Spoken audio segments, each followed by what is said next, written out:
श्री नरसिंहावेश। श्रीवास पंडित नरसिंह भगवान के उपासक थे।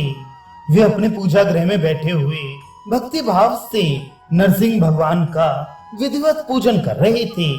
इतने ही में उन्हें अपने घर के किवाड़ों पर जोर जोर से खटखट की आवाज सुनाई पड़ी, मानो कोई जोरों के साथ किवाड़ों को खड़खड़ा रहा हो। श्रीवास का ध्यान भंग हुआ। वे डर से गए कि किवाड़ों को इतनी जोर से कौन खड़खड़ा रहा है। उन्होंने पूछा, कौन है?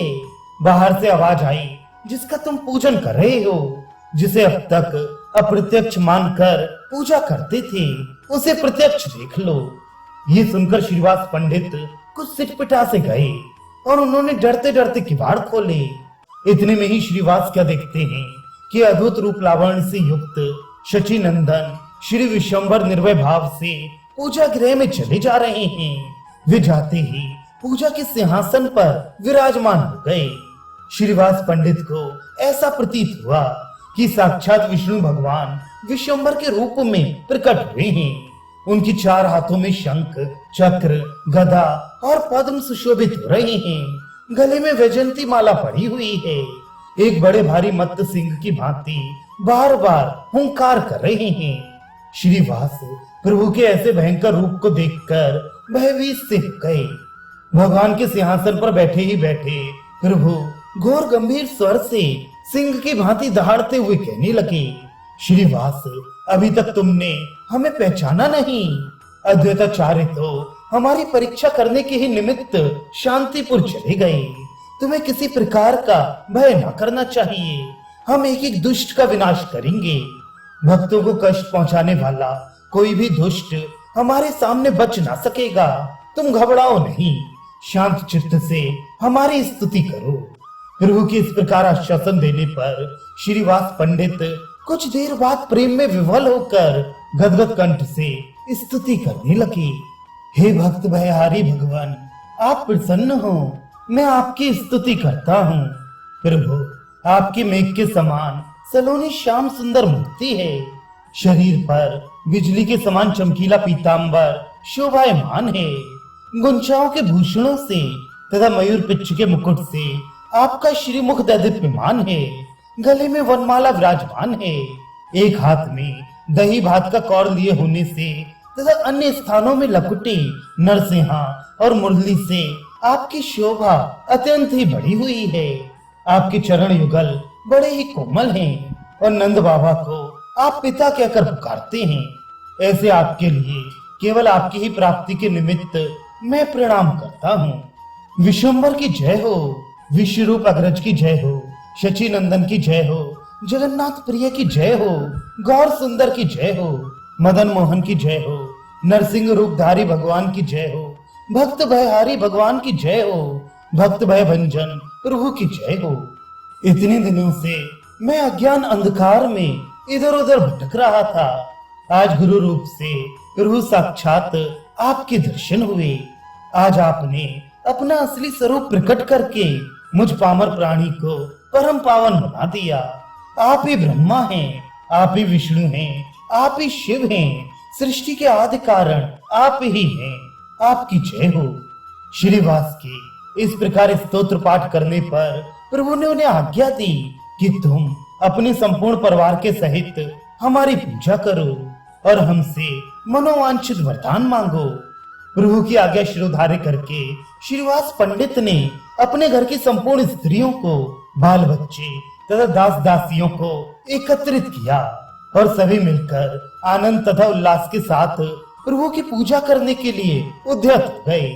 पिता के समान पूज्य और वृद्ध श्रीवास पंडित इस बात को बिल्कुल भूल ही गए कि हमारे मित्र पंडित जगन्नाथ मिश्र के छोटे पुत्र हैं, जिन्हें हमने गोदी में खिलाया है और जो हमारा सदा पिता के समान सम्मान करते हैं। इस समय उन्हें ये पूर्ण भाव हो गया था कि साक्षात नरसिंह भगवान ही प्रकट हुए हैं। इसलिए विष्णु पूजा के निमित्त जितनी सामग्री एकत्रित की थी, वह सबकी सब प्रभु की पूजा में लगा दी। श्रीवास के घर की स्त्रियों ने अपने अपने हाथों से प्रभु के गले में मालाएं पहनाई, उनके मस्तक के ऊपर पुष्प चढ़ाए और उन्हें साष्टांग प्रणाम किया। प्रभु ने भी उनके मस्तकों पर अपना चरण रखकर उन्हें आशीर्वाद दिया। तुम सबकी हम में भक्ति हो। इस प्रकार सभी ने मिलकर भक्ति भाव के साथ प्रभु का पूजन किया। इसके अनंतर जोरों से हुंकार करते हुए प्रभु ने गंभीर स्वर में कहा, श्रीवास, तुम्हें चिंता नहीं करनी चाहिए। तुम अनन्य भाव से हमारा ही तो स्मरण कीर्तन करते हो, फिर डर की क्या बात है। बादशाह की क्या ताकत है जो हमारे विरुद्ध कुछ कर सकेगा। यदि वैष्णवों को पकड़ने के लिए नाव आएगी तो सबसे पहले नाव में हम ही चढ़ेंगे और जाकर बादशाह से कहेंगे कि तुमने कीर्तन रोकने की क्यों आज्ञा दी है।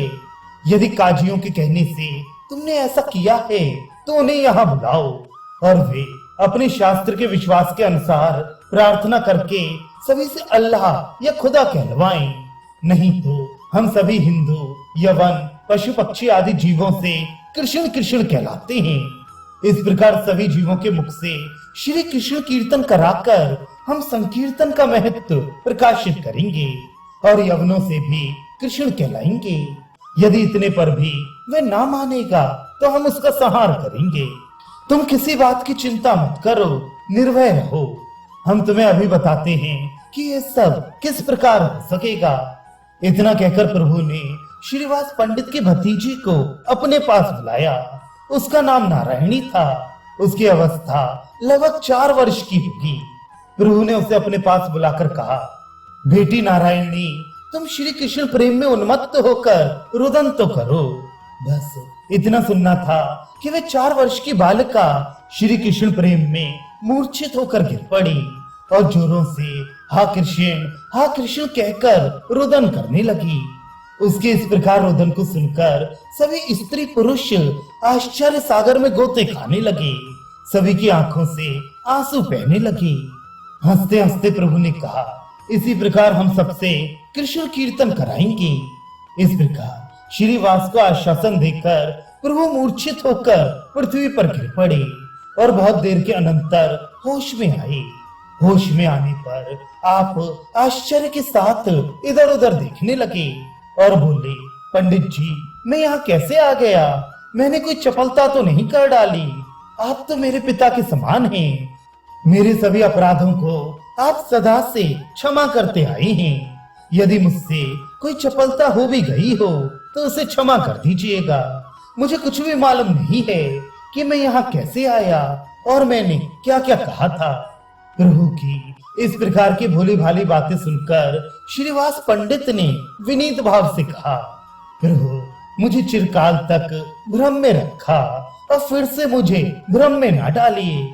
मेरी अब छलना ना कीजिए। अब तो मुझे आपका सत्स्वरूप मालूम पड़ गया है। आपके चरणों में मेरा इसी प्रकार अनुराग बना रहे, ऐसा आशीर्वाद दीजिए। श्रीवास के ऐसा कहने पर प्रभु मन ही मन प्रसन्न हुए और कुछ लजाते हुए से अपने घर की ओर चले गए।